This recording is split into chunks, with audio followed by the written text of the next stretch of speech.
Femmes d'ombre, femmes de lumière. Bonjour à vous qui nous écoutez, Florian Dai vous amène aujourd'hui à la rencontre de Cai Ruiyue. Bonjour tout le monde et bienvenue dans Femmes d'ombre, femmes de lumière. Aujourd'hui c'est le 28 février, jour de la commémoration à Taïwan du massacre du 28 février 1947, qui marque le début de la période dite de la Terreur blanche. Pour resituer les choses rapidement, nous sommes peu après la fin de la Seconde Guerre mondiale. Taïwan a été rétrocédé à la Chine après 50 ans d'occupation par le Japon. Sauf que la Chine est à ce moment en guerre civile. Et finalement, l'armée nationaliste défaite se replie à Taïwan avec près de 2 millions de Chinois entre 1945 et 1949. Suite à l'incident du 28 février et aux manifestations réprimées dans le sang qui ont suivi, le gouvernement nationaliste impose la loi martiale à Taïwan en 1949. Dans cet épisode de Femmes d'ombre, femmes de lumière, je voulais vous parler non pas de l'histoire avec un grand H directement, mais de comment la vie d'une femme a été influencée par cet incident du 28 février 1947 et par toute la période de répression qui a suivi. Cette femme, c'est donc la danseuse et chorégraphe Cai Ruiyue. Née le 8 février 1921 et morte le 29 mai 2005, Cai Ruiyue est considérée comme la mère de la danse moderne à Taïwan. Il y a 2 semaines, une conférence de presse en amont de la commémoration du 28 février a eu lieu à la Fondation culturelle Cai Ruiyue. J'ai pu y rencontrer Ondine Xiao, la présidente de la Fondation culturelle Cai Ruiyue, qui est également la belle-fille de Cai Ruiyue, ainsi que Yogi, une danseuse qui est dans cette école de danse depuis plus de 30 ans. Ondine Xiao a commencé à me raconter l'histoire de Cai Ruiyue. Cai Ruiyue est née à Tainan. Depuis son enfance, elle aimait danser et elle n'aimait pas étudier.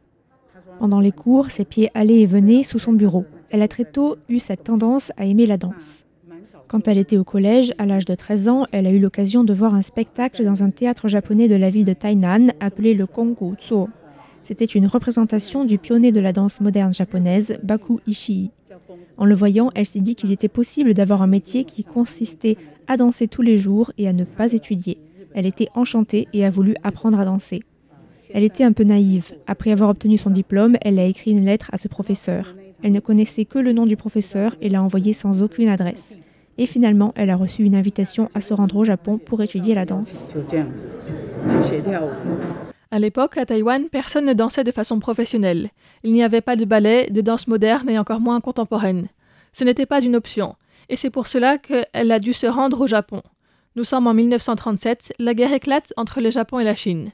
Cai Ruiyue est juste diplômée du lycée de filles de Tainan et elle prend le bateau pour se rendre à Tokyo, étudier la danse avec Ishii Baku, un des premiers japonais à avoir appris la danse moderne et le ballet, puis aussi avec sa fille Ishii Midori. Elle avait beaucoup de plaisir à apprendre la danse. Le Japon était en guerre à l'époque et il y avait une équipe de la NHK, la chaîne publique de radio-télévision, qui produisait des spectacles de danse et des concerts pour l'armée. Cai Ruiyue a suivi ses professeurs dans de nombreuses tournées dans les camps militaires japonais en Asie du Sud-Est, ce qui lui a permis à la fois d'avoir de l'expérience de représentation et aussi de voir la guerre. En fait, pour la jeune femme qu'elle était, cette expérience a vraiment élargi ses perspectives. En 1945, le Japon est bombardé par les États-Unis, la guerre prend fin et Taïwan passe aux mains de la Chine nationaliste.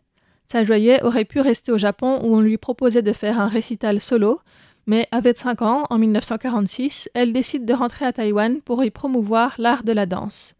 Elle commence à Tainan et dès l'année suivante, elle se rend aussi dans différentes villes, du nord au sud de l'île, pour des représentations.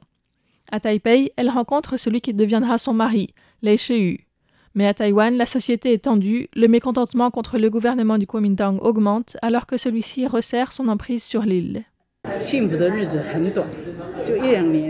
Les jours de bonheur étaient courts, juste 1 ou 2 ans de danse et de bonheur, et puis il y a eu l'incident du 28 février. Son mari était un poète chinois, il enseignait à l'université de Taïwan, et un jour il a été enlevé. L'incident du 28 février, puis la période de la Terreur blanche ont bouleversé leur vie. Entre le moment où ils se sont rencontrés et celui où ils ont été séparés, il ne s'est écoulé que 2 ans, et ils se sont retrouvés seulement 40 ans plus tard en Chine. Avec Lei Sheu, ils sont tombés amoureux l'un de l'autre et se sont mariés rapidement, en 1947, peu après l'incident du 28 février. Cai Ruiyue donne naissance à un fils dans l'année qui suit. Elle continue à danser, à donner des spectacles, à enseigner. Son mari écrit des poèmes qu'elle chorégraphie. Il trouve des musiques et des salles où elle peut se produire. Mais Lee Che-hu est dans les cercles culturels, il a participé à des activités qualifiées ensuite comme de gauche, et en juin 1949, lorsque le KMT proclame la loi martiale, il est arrêté et déporté vers la Chine. Tsai Joyue est arrêtée quelques mois après son mari. Elle ne le retrouvera que brièvement en 1990, alors que tous les deux ont déjà les cheveux blancs. Tsai Joyue était alors allée à sa rencontre avec son fils, sa belle-fille Ondine et ses 2 petits-enfants. Malgré l'invitation de Tsai Joyue à le rejoindre, Lee Che-hu reste à Baoding, en Chine, et y meurt 6 mois plus tard, en 1996. En ce qui concerne les raisons de l'arrestation de Tsai Joyue pour revenir en 1949, elles n'ont jamais été formellement annoncées. Ondine explique ce qui a pu se passer. À l'époque, elle était probablement très influente parce qu'elle avait entre 1000 et 2000 élèves. Avec un tel nombre, le KMT a dû penser qu'elle pouvait représenter un danger. Elle semblait capable de rassembler une foule. Beaucoup de gens l'admiraient et le Kuomintang n'aimait pas ça.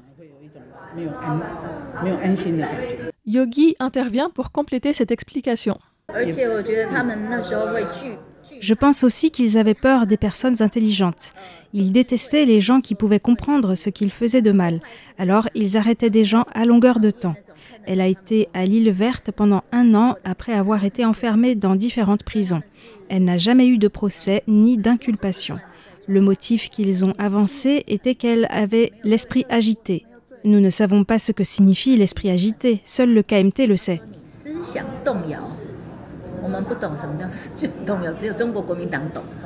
Tsai Joyue passera en tout 3 ans derrière les barreaux. Son fils est alors gardé par ses 2 frères aînés qui s'occuperont de lui jusqu'à sa sortie de prison. Pendant ce temps, l'enfermement ne lui coupe pas les ailes et elle continue à danser, mais aux ordres des chefs de prison. Lorsqu'elle était incarcérée, elle a dû organiser des spectacles. Par exemple, à l'île Verte, elle avait un groupe de détenus qu'elle entraînait et avec qui elle répétait pour produire des spectacles. L'armée lui a signé des thèmes, des chants patriotiques à chorégraphier, mais elle les dansait à sa façon, comme raconte Ondine. À l'île Verte, on lui a dit de mettre en scène la chanson « Reconquérir le continent ». Les danseurs qui ont participé ont dit que ce n'était pas du tout « Reconquérir le continent » qu'ils avaient dansé, c'était beaucoup plus poétique. Elle a chorégraphié la chanson, mais sa vision des choses n'était pas du tout la leur, et ils n'ont pas compris. En prison, elle a aussi interprété une légende chinoise et à un autre moment, la tristesse d'une mère loin de son enfant parce que l'absence de son fils lui pesait beaucoup. Ces spectacles en prison ont vraiment influencé les gens autour d'elle. Un des prisonniers de l'île Verte à l'époque, nommé Tsai Kun-lin, qui est aussi le personnage principal du roman graphique Le Fils de Taïwan, dont nous avons parlé dans d'autres émissions, a aussi été très touché par cette représentation.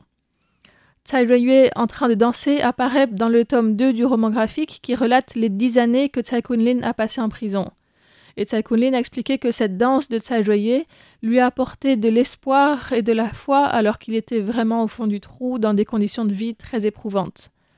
Et des années plus tard, après que les 2 soient sortis de prison, il a repris contact avec Tsai Joyue et avec les personnes de son école de danse qu'il a notamment accompagné au Japon en tant qu'interprète. Pour en revenir à Tsai Joyue, lorsqu'elle sort de prison en 1953, elle a cherché un studio de danse à Taipei et elle a trouvé l'endroit qui est actuellement la Fondation culturelle Tsai Joyue, à l'époque le Tsai Joyue Dance Research Institute. Il s'agit d'un ancien dortoir japonais qu'elle a transformé en studio de danse. Elle a choisi cet endroit parce que d'une part, elle aime le style japonais du fait de son séjour au Japon, et d'autre part, elle aime aussi le bois qui est très agréable pour danser. Mais les maisons japonaises sont très cloisonnées, alors son frère l'a aidé à enlever les cloisons du dortoir et les piliers pour créer un grand espace libre. C'est ici qu'elle a enseigné, qu'elle a monté ses chorégraphies. Ensuite, elle a emmené ses élèves faire des spectacles. Elle a longtemps été un repère à Taïwan. Dès que des compagnies artistiques, des danseurs ou danseuses de renom venaient à Taïwan, tous étaient amenés à venir ici découvrir cet environnement artistique si particulier et cette danseuse. Sur les photos qui accompagnent l'article, vous pouvez voir un petit peu à quoi ressemble l'endroit actuellement. C'est là que la conférence de presse en amont de la commémoration du 28 février a eu lieu. et c'est dans le café qui est juste rattaché que j'ai eu cet entretien avec Ondine et Yogi.